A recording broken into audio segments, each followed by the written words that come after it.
Y'all know I'm a Chevrolet guy. Not really a Pontiac guy, but a Chevrolet guy. But I mess with Mustangs. Check out this one owner, 1970 Mustang. All original. The dad had it, put it in storage. They got it, inherited it. So I put a 4-barrel intake and carburetor on it and a new gas tank. We're gonna power brakes. And we're gonna see how this thing runs. It sounds awful good. But look at this thing over here. What do y'all think? Which one do y'all think would outrun the other one? Y'all tell us in the comment below. The 302 with the 4-barrel or the 67 Firebird here with the 350 in it. I got the old draggy. Y'all want me to go through and draggy on this, see what they run? I just now done the brakes on that one, a brake booster on that one.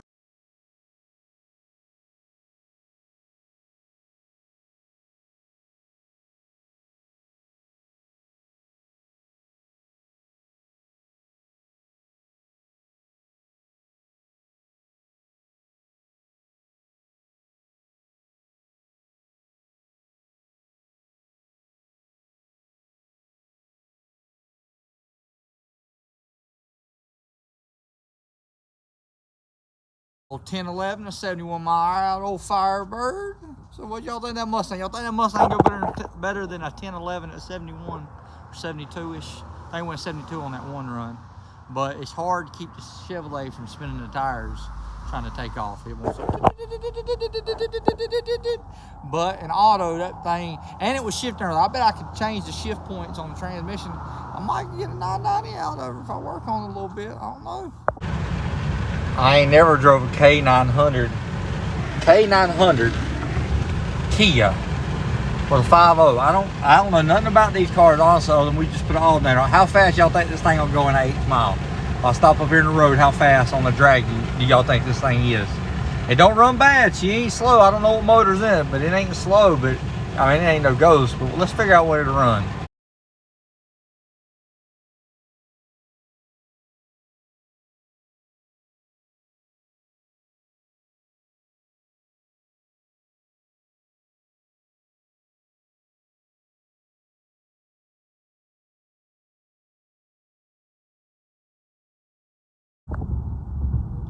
A96 ain't bad for old Kia. A big old car. I ain't never even seen one of these cars before. Big girl. Our boys don't ever say we don't use these trucks. Look at this right here. Tim put a sheet out the back of a 6-foot bed. We good to go.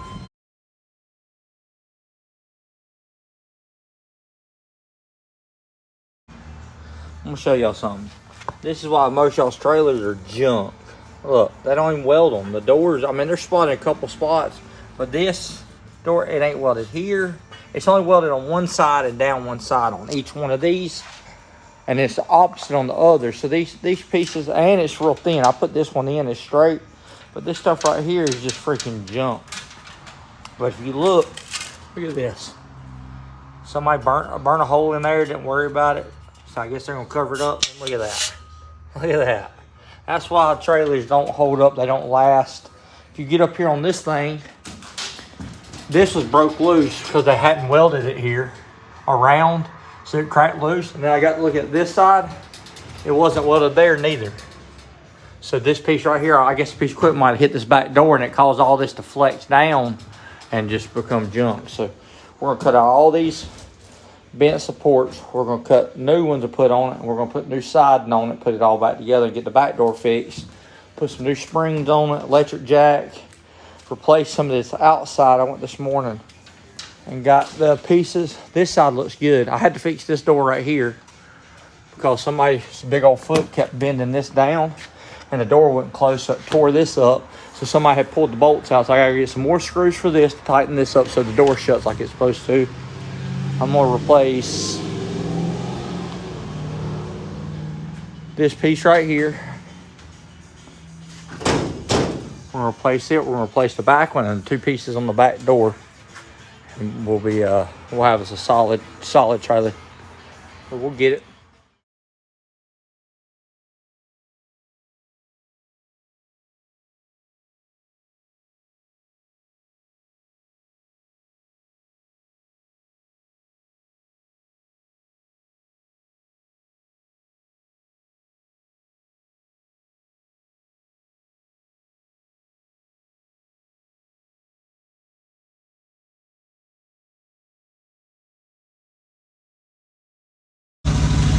Y'all listen to that thing. 1970 at its best right here. Look at that motor run.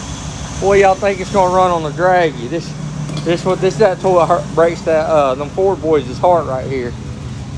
We're gonna break y'all's heart today or what? What y'all think it's gonna run? Comment below. You done seen what the Pontiac runs with the 355 in it or 350 in it. Then you done seen what that K900 Kia run, which will blow this thing out the water. Let's see what this thing runs real quick. Ride with us. Look at this thing though. She meant, ain't she? With the red interior. All original. One owner.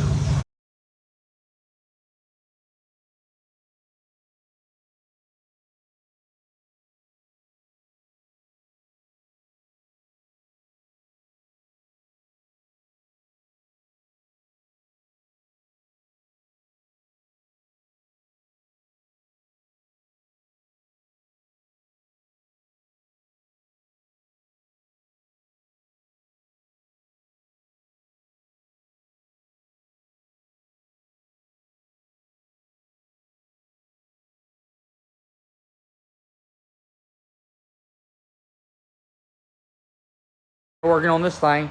Man, it looks good when she's clean.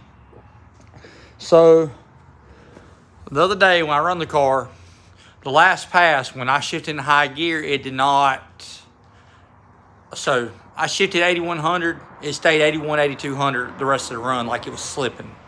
So, transmission didn't smell weird, nothing. No, it was just kind of weird about it. So, Nigel said, since there's a race this weekend, that I better go through and check my clutches. Last no prep race that had the last Carolina Cash days, I show up, car's doing good, off the trailer, get half track, and transmission wouldn't shift because the clutches were tore up in it, which I had suspected I had an issue before that. This is a free entry, $5,000 to win this weekend, so why not go spend $160 on some clutches and put some clutches in this thing. So I went there and bought some blue clutches. The blue frictions.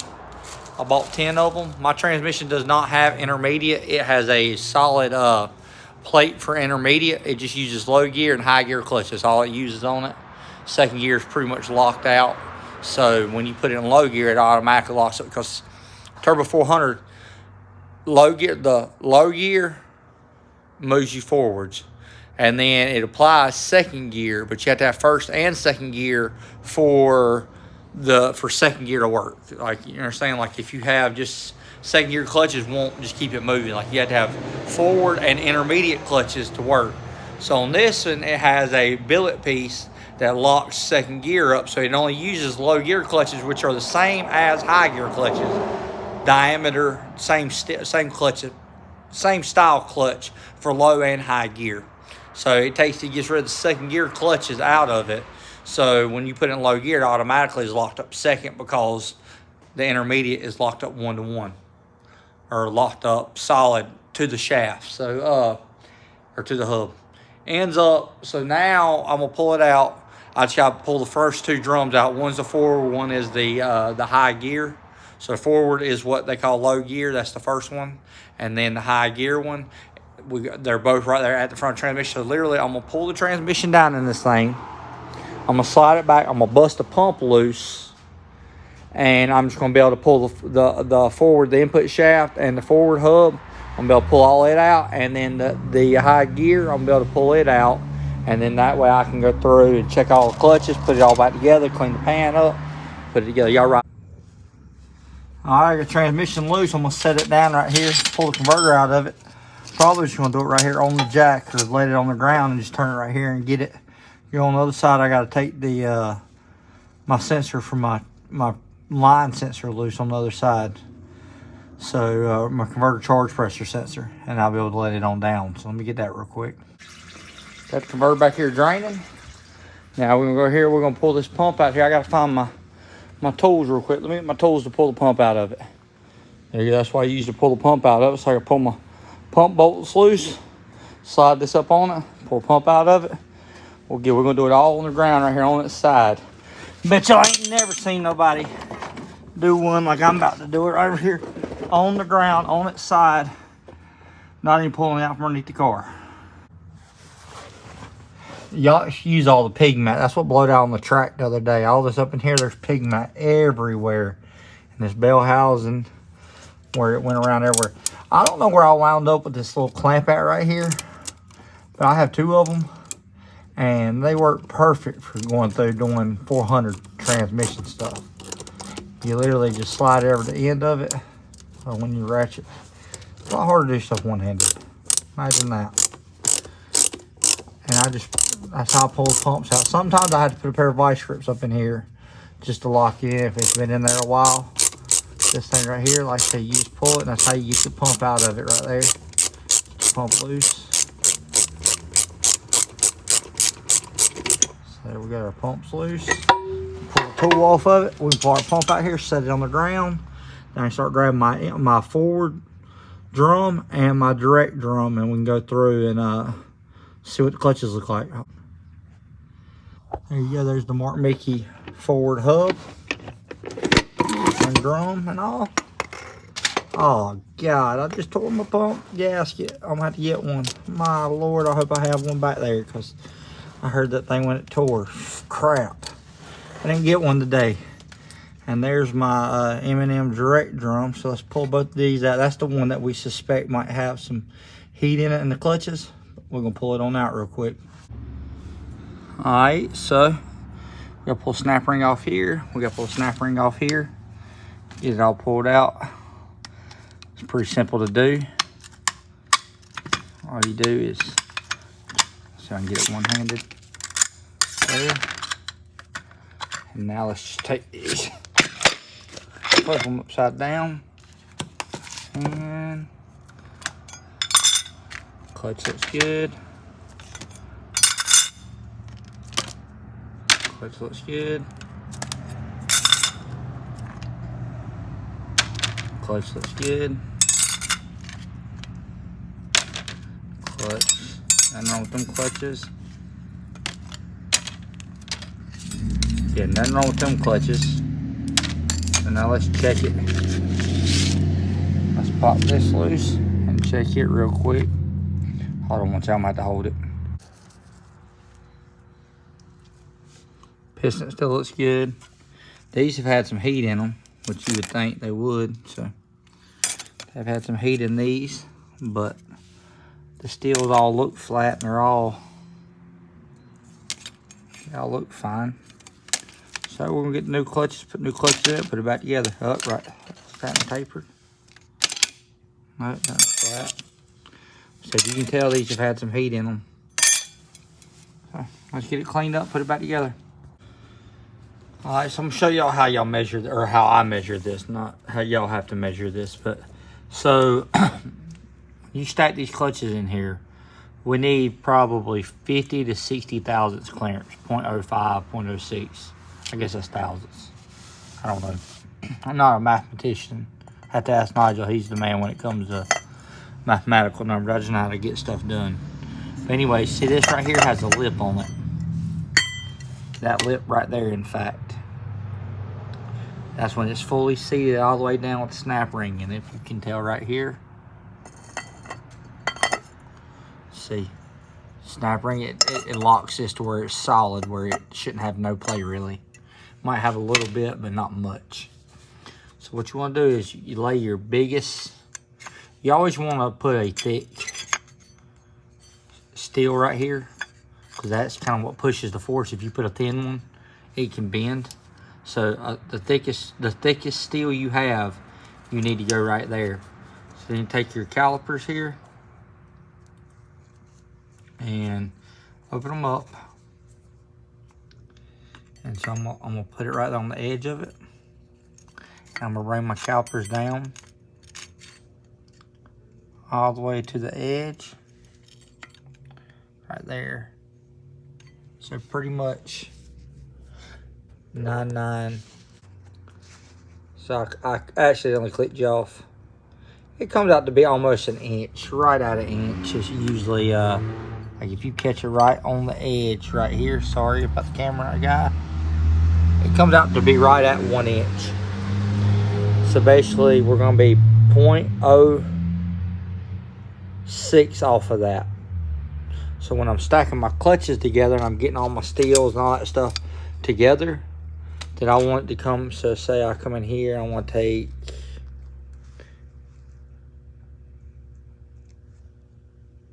I want them to be roughly, and it can be a little bit looser, it don't matter.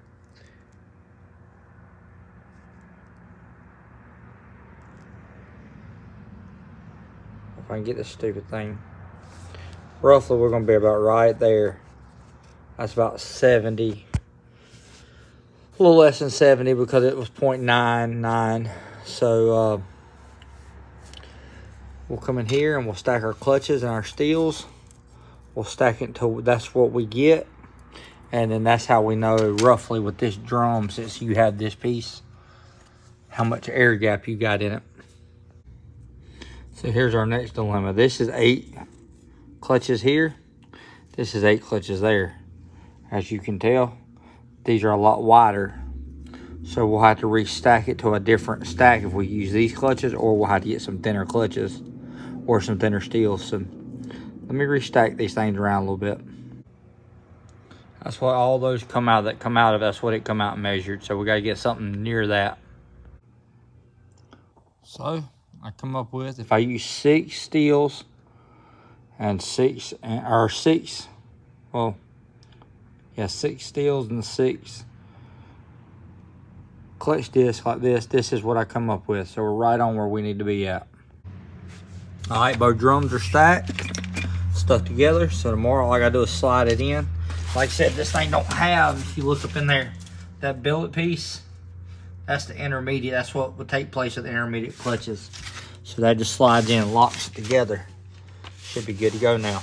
So cut my calipers off. I gotta go in the morning, go get a pump gasket. We'll be able to put this thing back together, get it to the track tomorrow. All right, well, it's Thursday, so I'm back in here ready to put this together. I had to go to Charlotte and get some paint, or get a pump gasket. So we're gonna slide this thing back in here real quick, slide this drum back in it, throw my gasket on it, throw the pump on it, jack it up, put it back in. So I got my drum, my direct drum, my high gear drum, it's back in. So now I take a screwdriver and I somewhat align my clutches to help get everything in it a lot easier. So we got it somewhat aligned. Now we're gonna slide it in. We're gonna make sure our bearings on here the right way. Right here, there's a bearing that rides right there.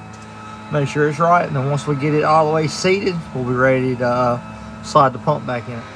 All right, we got the pump back in it. I'm gonna get my converter, stick my converter in. Always make sure you turn it, make sure your input shaft will turn, because if you ain't got it all the way in the clutches right, that will bind up. So mine's supposed to have play because I don't have a bushing right here. So the converter has the bushing in it. I'm gonna put the converter in, and I'm gonna wash all this freaking diaper material. It's pigment. I'm gonna wash it out of it since it's everywhere.